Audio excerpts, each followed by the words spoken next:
¿Qué tal, amigos? Bienvenidas sean todos a su espacio Mujeres en Política, un espacio de comunicación dedicado para dar voz, rostro y profundidad a todas aquellas mujeres que con su trabajo día a día a favor de la sociedad están impactando positivamente el país. Y hoy tenemos una invitada muy especial, la honorable diputada del Parlamento Centroamericano, la licenciada Socorro Monegro. Socorro, quien es comunicadora y una gran activista comunitaria, nos acompaña hoy contándonos todos sus retos y desafíos en la vida política partidaria. Bienvenida, bienvenida diputada a este su programa Mujeres en Política, donde hablaremos sobre los retos y desafíos que usted ha tenido que enfrentar en este proceso como mujer política. Sí, buenas tardes, muchas gracias. Feliz de estar aquí en este espacio. Aquí vamos hoy a hablar sobre todas nuestras experiencias en el ámbito político, social, en el ámbito de como comunicadora y ahora ya como miembro del Parlamento Centroamericano Parlacén. Estamos aquí feliz y vamos a hablar de todos los temas importantes para nuestra sociedad y para nosotras en particular. Retos y desafíos de la mujer en la vida política partidaria. Ese es el tema principal que de inicio tenemos en ese espacio de comunicación. Doña Socorro, ¿cuáles son los retos y los desafíos que usted como mujer ha tenido que llevar para llegar a servir desde lo público? ¿Qué la motivó a usted a hacer y a hacer política? Bueno, ser políticos, nacemos siendo políticos, pero ya como activista ingresamos, lo hicimos desde que comenzamos a tener prácticamente en la adolescencia, cuando comenzamos a tener vínculos ya con organizaciones políticas, comenzamos a conocer la importancia que es participar en la política, porque es desde ahí que podemos ayudar a crear condiciones, a buscar mecanismos para beneficiar a los sectores más vulnerables. Pero yo tuve prácticamente, seguí a un hermano nuestro que murió, por cierto, que él era mayor, pero él estuvo vinculado todo el tiempo con el PRD en ese entonces, y cerca de nuestra residencia habían también muchos jóvenes que eran miembros del MPT. Eran perseguidos, teníamos nosotros que estar ayudándolo, protegiéndolo, escondiéndolo. Entonces eso me acercó mucho a la vida política, yo joven, 14, 13 años. A partir de ahí comencé a vincularme y entonces ya caí ya dentro de un vínculo con las organizaciones de izquierda y también con los clubes culturales con los que estuvimos muy vinculadas. A partir de ese momento entonces fue que nosotros comenzamos ya a vincularnos con las organizaciones políticas, con las actividades políticas. Después ya cuando termino el bachillerato, ingreso entonces a la universidad y comienzo a estudiar comunicación social.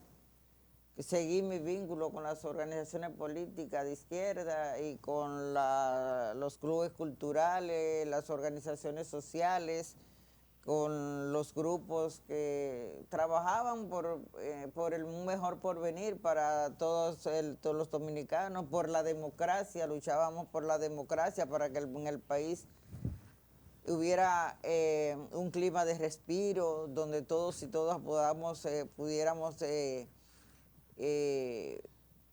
llevar una vida sin represión, sin acoso, sin persecución, como la que se vivía en ese entonces.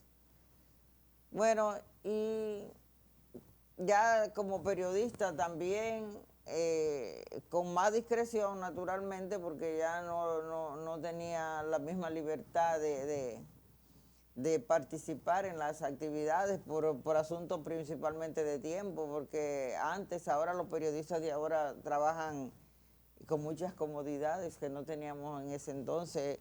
Cuando yo comencé a trabajar periodismo en los años 70, se trabajaba prácticamente sin horario. Si uno tenía un tema, hasta que ese tema uno no lo agotara durante el día, por ejemplo, uno no salía de los medios, era prácticamente un preso, el periodista de ese entonces. Ahora no, los periodistas ahora tienen horarios, trabajan con horarios, tienen relevo. En ese momento, en ese tiempo no existía eso.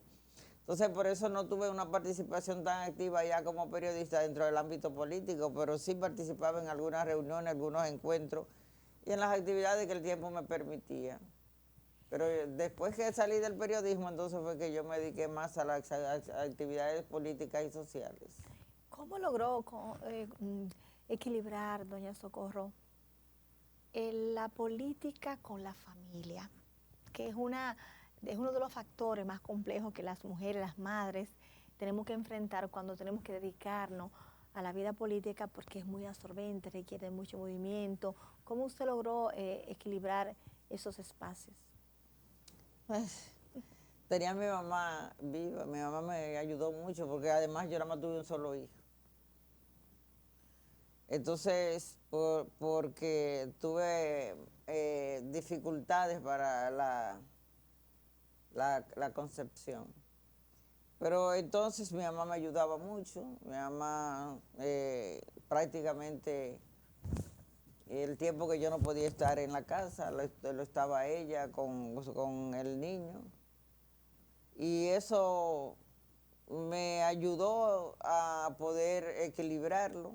Además que cuando ya yo me dediqué de lleno a la política, ya mi niño estaba grande, ya era un adolescente casi entrando a ser adulto. Pero las personas que tenemos una madre, tenemos la virtud de que ella nos ayuda y nos permite suplantarnos durante el tiempo que estamos ausentes. Entonces los niños no resienten tanto la ausencia de las madres cuando está la abuela, que no sucede igual cuando las madres tienen que dejar los hijos al cuidado de una persona desconocida o una persona extraña, o con un particular, que a veces no son extraños porque llevan muchos años en la casa, pero como quiera son personas particulares que no tienen el vínculo afectivo que sucede cuando es con la abuela o con una tía, pero más la abuela, porque yo he estado leyendo últimamente, yo estaba mirando, vi un artículo que me llamó mucho la atención, que decía que el vínculo de los nietos con las abuelas es tan parecido como el que tienen con las madres. Porque, según decía el artículo, las madres incluso de las abuelas por parte de madre tienen un vínculo más estrecho con los nietos que la que son de los padres. Los varones. Entonces, parece que por eso mi hijo no se crió con un trauma ni con ningún tipo de dificultades por mi ausencia, a veces muy prolongada, porque estuvo con mi madre. Porque cuando uno trabaja, porque no tanto en la política, sino con el periodismo, en ese tiempo el periodismo, como yo te explicaba ahorita, era un periodismo muy entregado. Absorbente. Uno tenía que entregarse de lleno y a veces uno llegaba hasta las 12 de la noche a la casa y se tenía que salir tempranísimo en la mañana a trabajar. A veces uno duraba 3 días y 4 en el interior haciendo trabajo, reportajes, investigaciones. Y entonces eso conlleva que también los niños estén ese tiempo solos, pero cuando está la madre, está la abuela, la madre de la madre o la abuela, o hay muchos casos que es la madre del padre. La sustitución no es lo mismo, pero sí hay un vínculo de afectividad que le permite que el niño se desarrolle sin ningún tipo de dificultades ni de trauma. Porque, por ejemplo, en mi casa yo tengo 4 nietos. Ah, abuela, 4 veces. Desde todas que se han criado en mi casa. No, de amor. Y ellos son el hijo de mi hijo. O sea, que yo soy la madre, la abuela por parte del padre.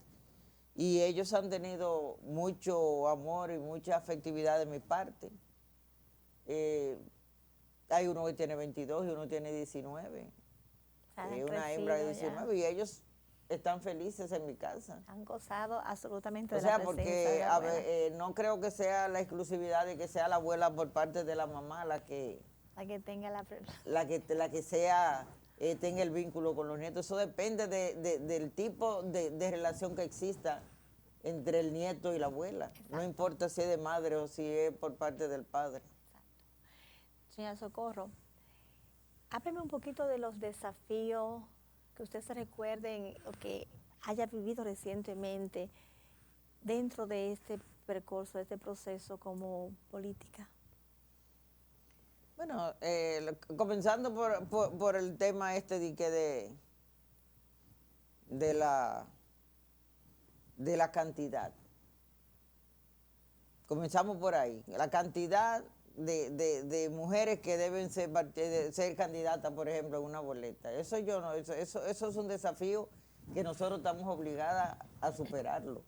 Trabajar y luchar para que eso se supere. Porque eso es una discriminación, el hecho de que a ti te digan, no, que tienen que ser el 33% de las mujeres en la boleta. No hay por qué. ¿Y por qué no podemos ser el 80 y los hombres el 20?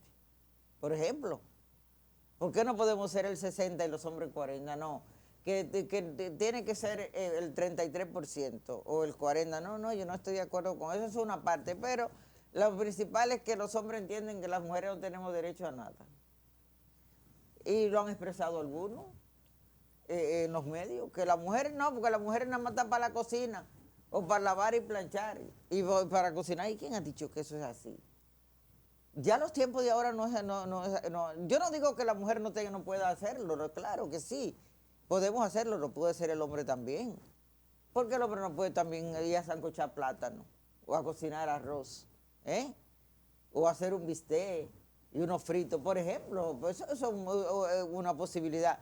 Pero aquí se ha considerado a la mujer, o no aquí, en América Latina. Sí, porque en Europa existe un sistema diferente, el hombre es más portado para la casa, llega quien llega a hacer la cena. Aquí nosotros tenemos un país que es dirigido obviamente por hombres, o sea, el sistema político está dirigido normalmente por hombres. Pero no solamente aquí, es América Latina, los países de América, porque, por ejemplo, allá en el Parlacén, ahí sabemos 6 países representados, 5 de Centroamérica y República Dominicana. Y oye, allá de esos países centroamericanos, yo he oído consideraciones de los hombres sobre las mujeres, de hombres de Centroamérica, que yo me quedo con la boca abierta. Oye, pero parecería que estamos en la edad de la piedra todavía, con esas concepciones que yo he oído de hombres allá en el Parlacén. Oye, pero, entonces yo digo, pero, ¿y cómo es posible que en este siglo todavía estemos con una idea tan arcaica, tan atrasada, con esas concepciones de que las mujeres no tenemos derecho a nada prácticamente, de que tenemos que estar detrás de los hombres, que no podemos llegar a cargos de importancia, que no podemos dirigir ninguna entidad, no podemos aspirar a la presidencia porque no, eso no es posible. Nosotros las mujeres tenemos que prepararnos, porque también hay un problema que a las mujeres no les gusta prepararse, no les gusta estudiar, no les gusta, aunque ya hemos avanzado mucho más, porque ya tú encuentras que las universidades, el número de mujeres ha aumentado de una manera considerable, pero como quiera todavía, la zona rural sigue siendo, las mujeres siguen todavía con una mentalidad de no querer, no avanzar, porque además también tienen la opresión y se someten a esas opresiones, a esas concepciones arcaicas que hay de los hombres, de los padres, muchos los hermanos, que entienden que las mujeres deben mantenerse todavía en situaciones de reclusión prácticamente, que no tienen derecho a salir, a avanzar, a progresar, no tienen derecho a trabajar. Mira, la que fuera presidenta del Parlacén, Silvia García, ese proyecto de ley que se aprobó aquí, el proyecto de ley de las que prohíbe el matrimonio infantil, que fue pues sometido por el que era diputado de Alianza País, José Horacio. Ese proyecto de ley, primero, eso lo llevó Silvia al Parlacén. ¿Y qué resultado estuvo Y allá? no pasó. No pasó porque los hombres centroamericanos se oponían radicalmente a ese proyecto de ley. ¿Cómo era posible que se prohibiera que los hombres se casaran con niñas, que hombres viejos, mayores, adultos viejos se casaran con niñas? Ella tuvo que traerlo aquí y hablar como no podía someterlo ella, porque nosotros no tenemos competencia para someter proyectos de leyes aquí en República Dominicana. Ella tuvo que hablar con José Horacio para que él lo presentara en la Cámara de Diputados y aquí logró aprobarse. Qué bueno, excelente trabajo por nuestra... ¿Y qué te dice eso a ti? Bueno, que todavía siguen creyendo que las mujeres somos objetos, que nos pueden tirar para donde ellos le entiendan y nosotros tenemos que rodar como pelotas cuando le convenga o hacer lo que a ellos les da la gana. Entonces, por eso yo te decía que no es solamente un problema de República Dominicana, sino que es de América Latina, que es de nosotros, los de toda esta región, que todavía los hombres siguen con esa mentalidad tan atrasada y tan arcaica. Como tú decías, en Europa la situación es otra. Los hombres europeos son más preparados, más abiertos, tienen más nivel de conciencia sobre lo que son la convivencia entre un hombre y una mujer. Aquí tú ves que los hombres, tú lo ves de que profesionales, hombres liberales, pero mentira, eso es una pose. Cuando llega el momento en la casa, los hombres no actúan así, creen que la mujer sigue siendo una posesión. Señora Socorro, la violencia política, desde su punto de vista, ¿existe usted como mujer política? ¿Ha tenido alguna experiencia sobre violencia política? Sí, ahí ya existe la violencia política, sobre todo también contra la mujer, sobre todo. Esa misma actitud de no querer que las mujeres ocupen posiciones de suma importancia dentro de los partidos políticos, porque dentro de la dirección de los partidos también se bloquean a las mujeres para que no puedan accesar, para que no puedan subir, para que no puedan ocupar posiciones de importancia. Eso es una violencia política y es contra la mujer que se aplica en la mayoría de los casos. Claro que también los hombres entre ellos se la aplican, pero sobre todo las más perjudicadas somos las mujeres. Porque somos más frágiles al punto de vista del hombre, más manejable, menos luchadora, menos combativa por lo que le corresponde. En su experiencia como diputada actualmente del Parlacén, ¿está desempeñando algún proyecto, alguna actividad en favor de los más sensibles? ¿Cómo se maneja la diputación? O sea, ¿cómo usted desarrolla su rol dentro del Parlamento centroamericano? Mira, dentro del Parlamento nosotros tenemos la posibilidad de someter iniciativas que beneficien naturalmente a determinados sectores, pero que esas iniciativas abarcan regularmente a los 6 países.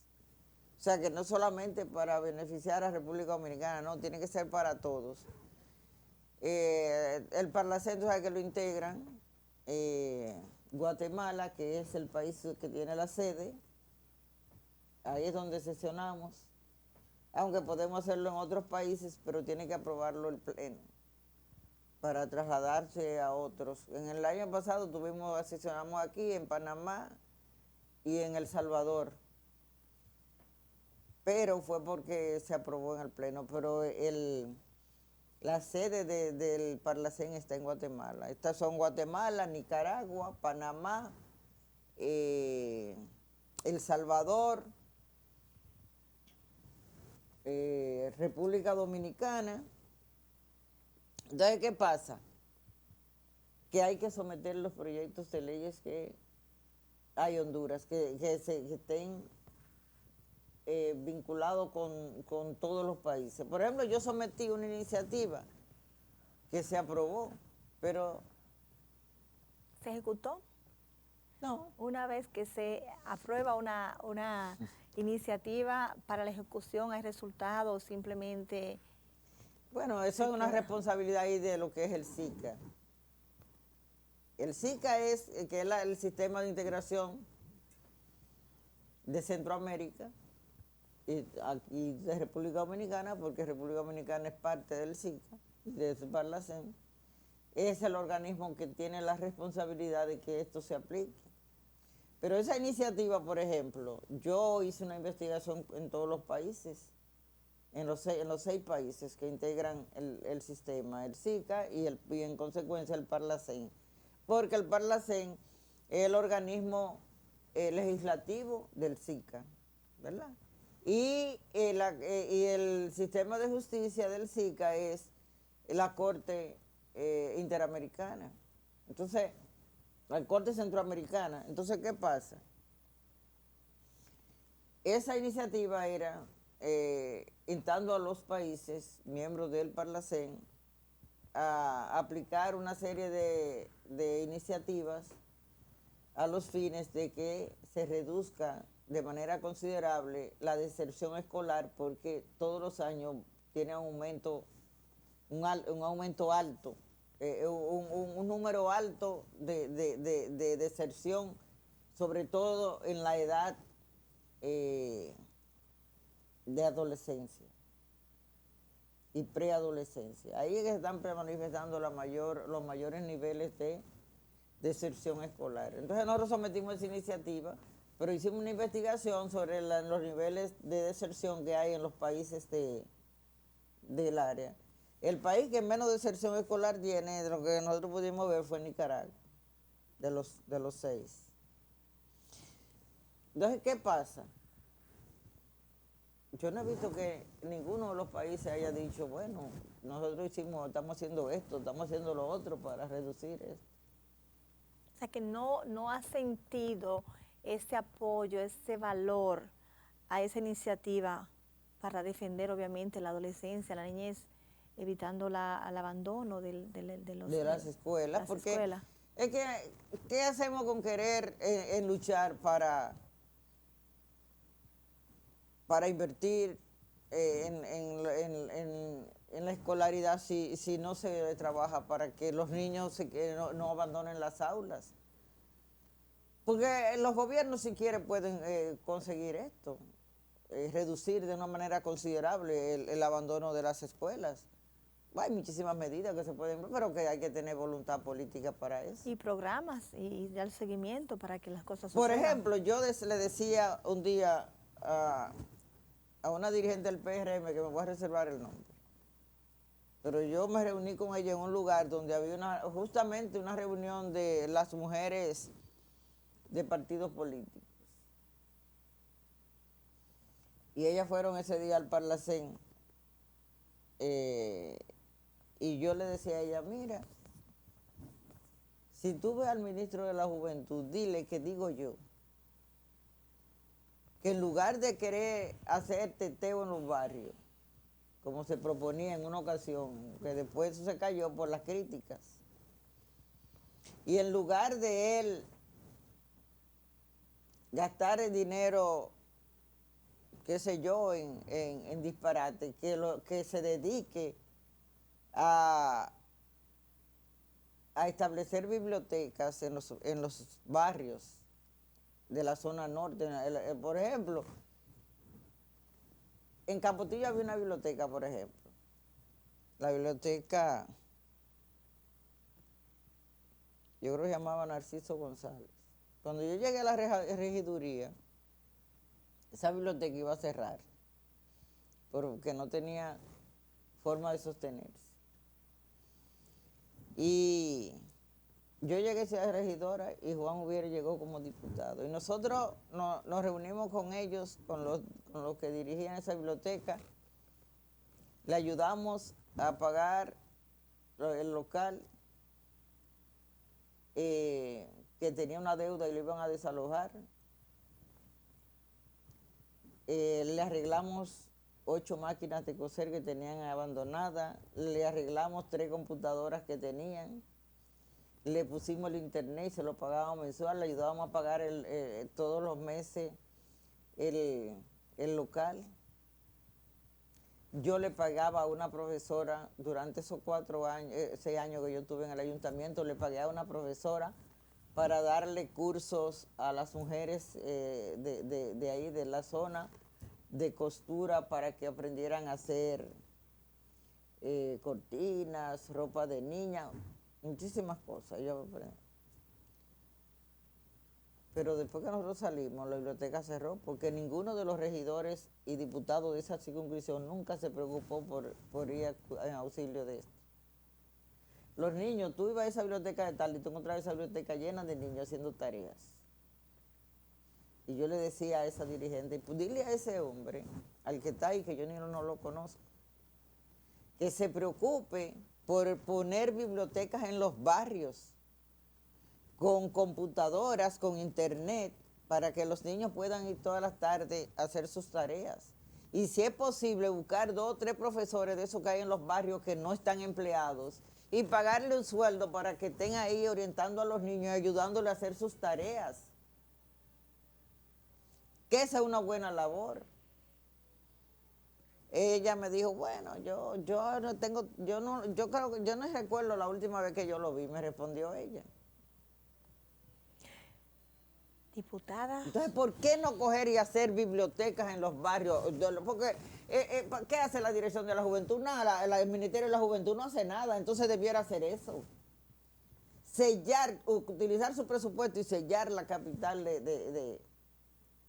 todos los sectores marginados del país, a donde tenga acceso, y buscar colaboración con organismos internacionales que pueden cooperar con eso, y buscar cooperación con los ayuntamientos. Pero no hay voluntad, no hay deseo de realmente que la gente se prepare.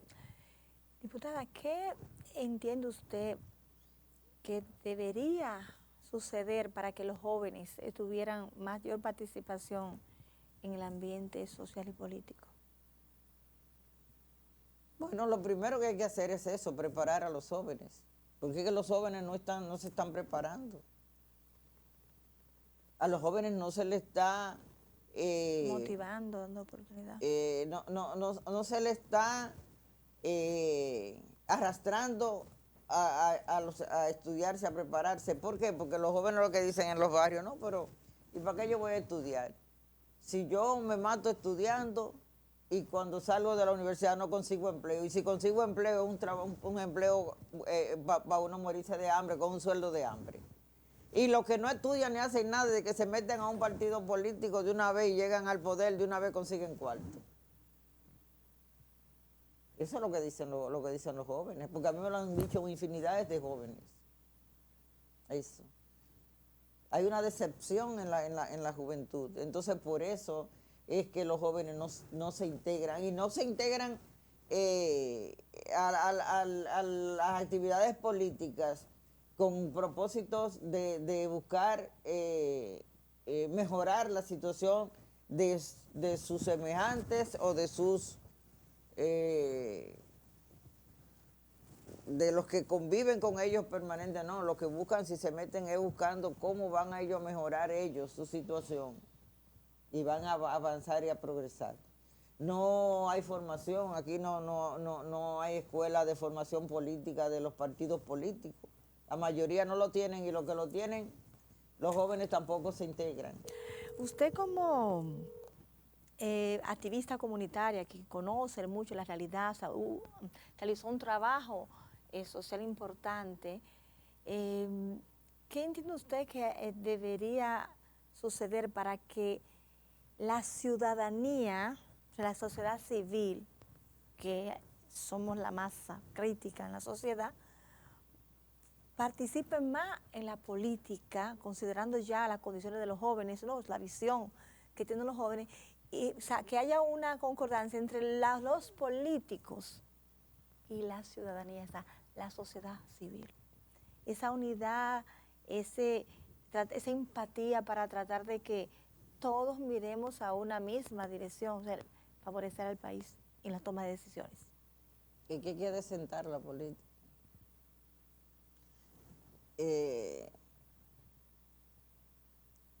Me decía una compañera diputada recientemente que la gente en diciembre se pone como loca en los sectores, buscando para que a los que están en algún nivel de una posición, buscando que se le dé algo.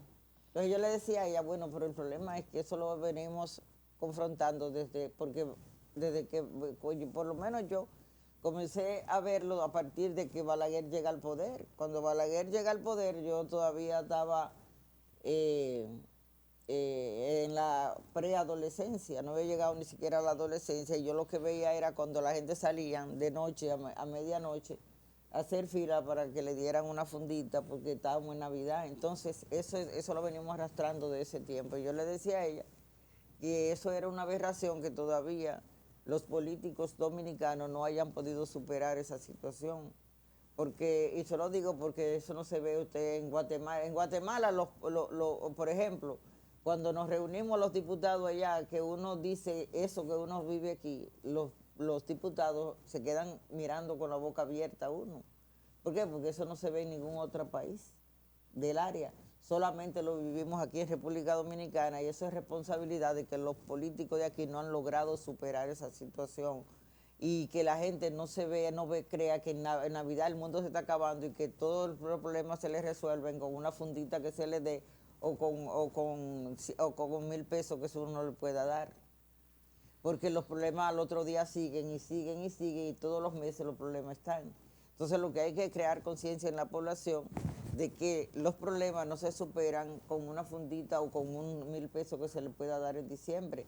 Que la gente tiene que trabajar, prepararse, los jóvenes prepararse, luchar para un mejor país, y la gente también trabajar para que haya un país donde todas y todos tengamos los mismos beneficios, tengamos acceso todos a los bienes y servicios en igualdad de condiciones, que unos no tengan agua potable y la mayor parte de los barrios no tengan, que otros tengan buena servicio de energía eléctrica y en los barrios no haya energía nunca, era más de 1 hora por día, que la gente sepa que no tiene comida hoy, ni mañana, ni ningún día, que tiene que luchar para que tener acceso a los bienes de producción, a un trabajo estable, digno, para que ellos puedan tener sus alimentos en el tiempo y en las condiciones que todos los demás. O sea, es crear conciencia en la población para que pueda mejorar el país, porque en las condiciones que estamos, por ejemplo ahora, pasa el caso de Senasa, a nadie le importa. Y cientos de personas murieron como resultado de eso. Y van a seguir muriendo. Y miles de personas esperando que le den atenciones médicas. Le faciliten, por ejemplo, los medicamentos de alto costo, y nunca se lo dan. ¿Por qué? Porque no hay, porque se lo han robado el dinero. Entonces, a nadie eso le ha importado. La misma población que ha padecido la consecuencia de eso se mantiene indiferente. No, a nadie le está importando que roben. Mira, que me excuse la alcaldesa, pero a mí me llegó una denuncia ayer de unas personas del mercado de la Duarte. Me dicen la situación deplorable en que está ese mercado. No hay baños, ni para los clientes, ni para las personas que se pasan ahí más de 12 horas, porque la mayoría llegan de madrugada a las 4 y a las 5 de la mañana, y salen de ahí a las 5 de la tarde y a las 6. No hay baños. Es un lodazal por todos los lados. Un caos, mucho sucio, mucha basura. ¿Considera usted que hemos retrocedido? No, claro que ha habido un retroceso en todos los ámbitos, y me excusa Abinader, porque nunca pensé que Luis Abinader podía hacer un gobierno tan malo, tan precario, lleno de caos, corrupto, con una gran cantidad de personas, incluso hasta un asesor de él sacado del país, pedido por Estados Unidos por narcotráfico. Yo nunca pensé que podía darse un gobierno de esas condiciones en una persona como Luis Abinader. Ahora aprueban una ley para que los síndicos hagan lo que les dé su gana con los cuartos de nosotros, de todas y de todos, y que no haya consecuencias sobre ellos. O sea, lo están ahora premiando. Diputada, su punto de vista de cómo el gobierno actual está manejando a los discapacitados, las personas diversamente hábiles en este país actualmente. Mire, aquí no hay atención ni para discapacitados, ni para los que tienen enfermedades mentales, ni para los indigentes, ni para los niños. Aquí no hay política para nada ni para nadie.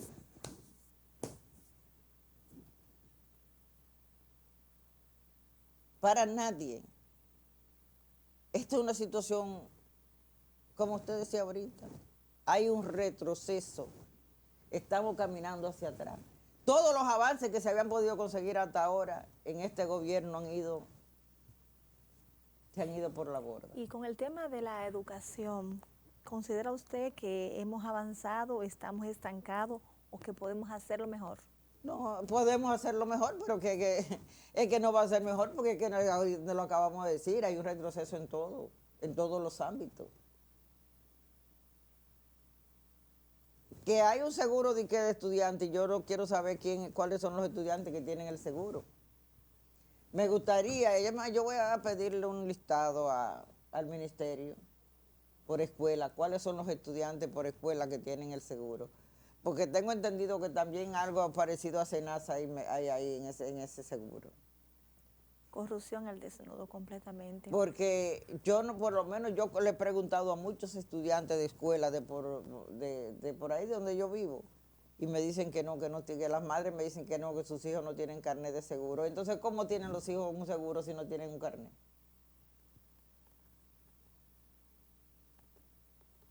Pero es que a este gobierno no le importa nada de eso. No le importan ni la educación, no le importa. Aquí se está perdiendo todos los niveles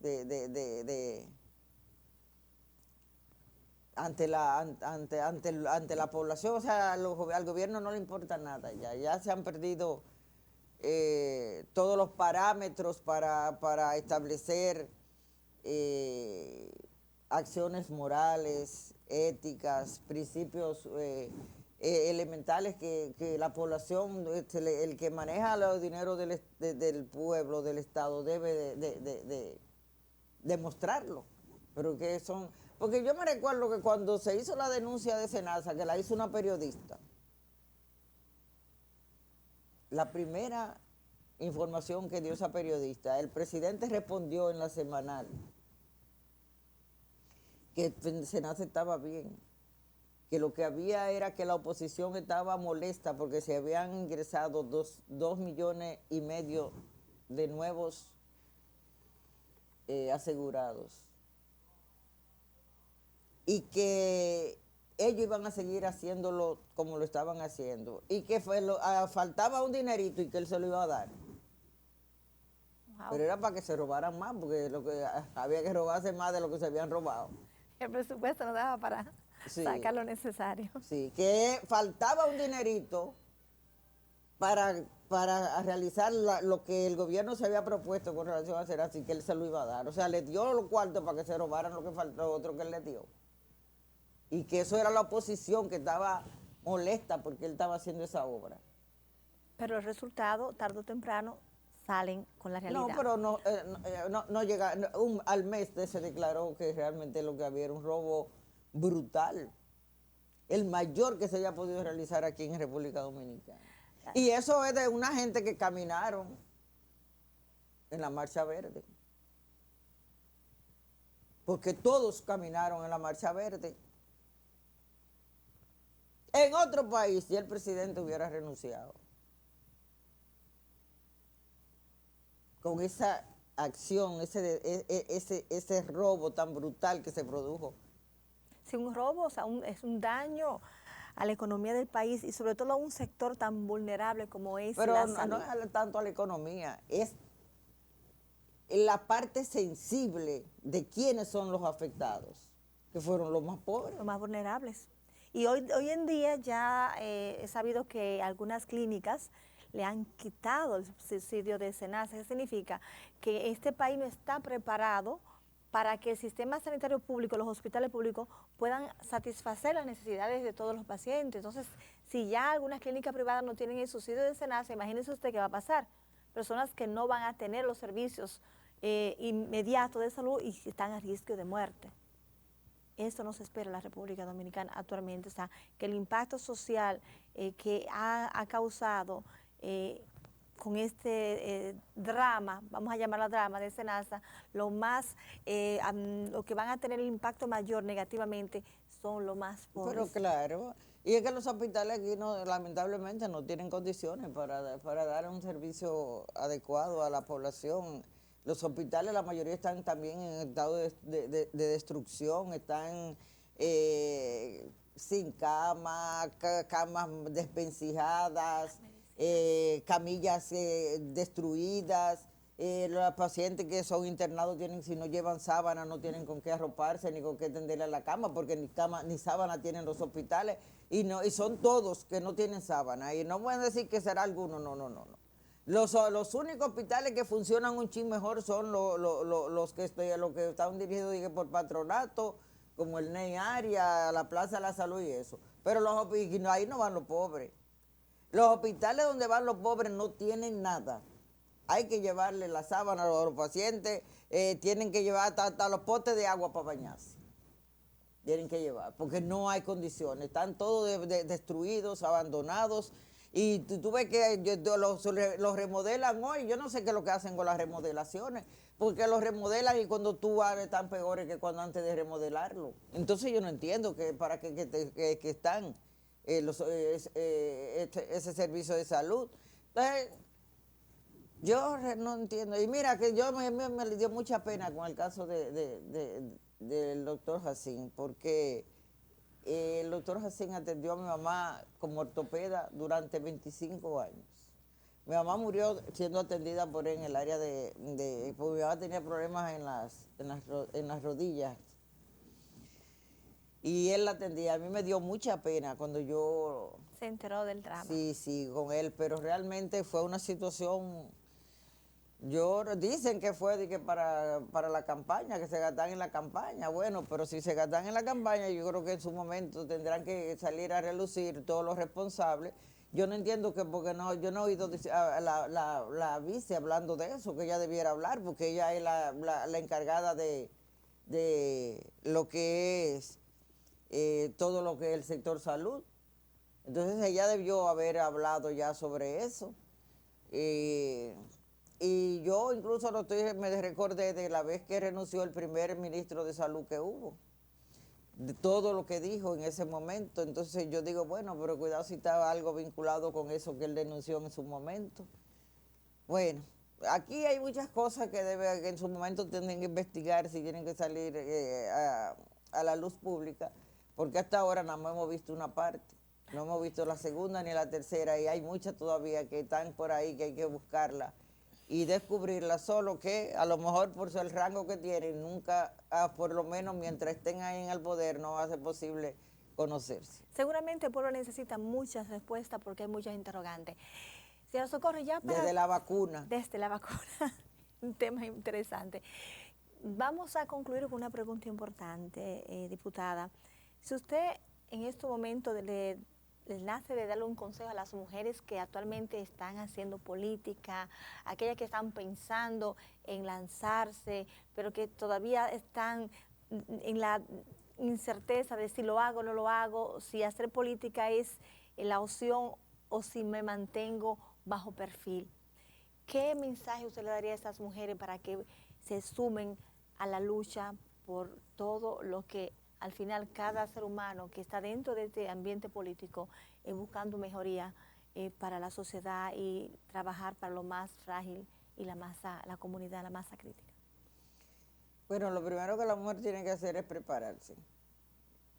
buscar la forma de prepararse para que pueda comenzar a participar. Y luego no puede desmayar, tiene que tener la decisión, la disposición de buscar el objetivo que tiene, que si es que lo que busca es ser una diputada, que no descanse, y que el hecho de que en una oportunidad esa persona no logre el beneficio del voto, que siga trabajando y luchando, y que se dé cuenta de que para llegar no es para beneficiarse en términos personales, sino para seguir sirviendo a los sectores por los cuales trabajaba y que realmente son los más necesitados. Hay que trabajar y hay que hacerlo incluso al margen de si tenemos el favor del voto o no, porque muchas veces el voto aquí no se consigue por simpatía, como todos sabemos.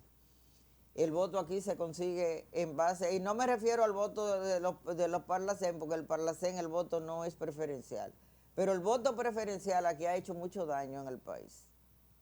¿Por qué digo? Porque a veces nosotras y nosotros, los hombres y las mujeres que nos bajamos a trabajar en los barrios, que andamos pie con pie con todas las personas que más necesitan el apoyo de nosotros, tenemos el favor del voto de la gente, pero eso se desdobla, se cae por la cantidad de recursos que pueda tener un oponente.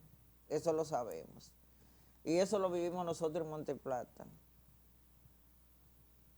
Nosotros en Monteplata, trabajando por la candidatura de Juan Uvieres para la senaduría,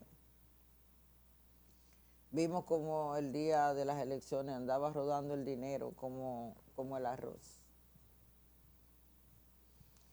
Nunca yo había visto tanto dinero regado en una provincia como ese día de las elecciones en Monteplata. Los votos, por un voto dando ya 2.000 y 3.000 y 4.000 y 5.000 pesos, sentaban familias enteras para que no fueran a votar, cuando sabían que no tenían el voto, la posibilidad de con el voto comprarlo. O abstenerlo. Obtenerlo, porque presumían que podían engañarlo, tomarle los cuartos y votar en contra. Lo que hacían era que le pagaban para que no fueran a votar. Abstención. Familias enteras, dándole 25, 30.000 y 40.000 pesos a una familia para que no fuera a votar. Entonces, a veces no conseguimos el voto, las mujeres o los hombres, pero en el caso de las mujeres no conseguimos el voto porque no disponemos de los recursos o no tenemos la decisión tampoco, porque no todo el mundo, aunque tenga la posibilidad de hacer eso, porque eso es una acción muy baja y perversa. Dedicarse a la política de lleno cuando decide hacerlo y saber que hay muchos contratiempos, muchas adversidades, pero ella tiene que estar preparada para mantener la fortaleza, mantenerse firme en sus decisiones y seguir trabajando y luchando en busca de sus objetivos, pero que tiene que estudiar y prepararse. La mujer aquí tiene que estudiar, tiene que desarrollarse y tiene que, en términos profesionales, en el ámbito ya intelectual, tiene que tener la decisión de que tiene que competir con el hombre y para poder imponerse, porque los hombres no nos van a dar el espacio si nosotros no lo ganamos. Gracias, muchísimas gracias, diputada, por compartir con nosotros todas estas informaciones. Para mí ha sido un honor tenerla aquí como invitada y bueno, por ahí tendremos otras ocasiones de encontrarnos en el podcast de mujeres para seguir contratando con otras mujeres el discurso del voto preferencial. Así que muchísimas gracias por compartir con nosotros y no te muevas que queda más de Mujeres en Política.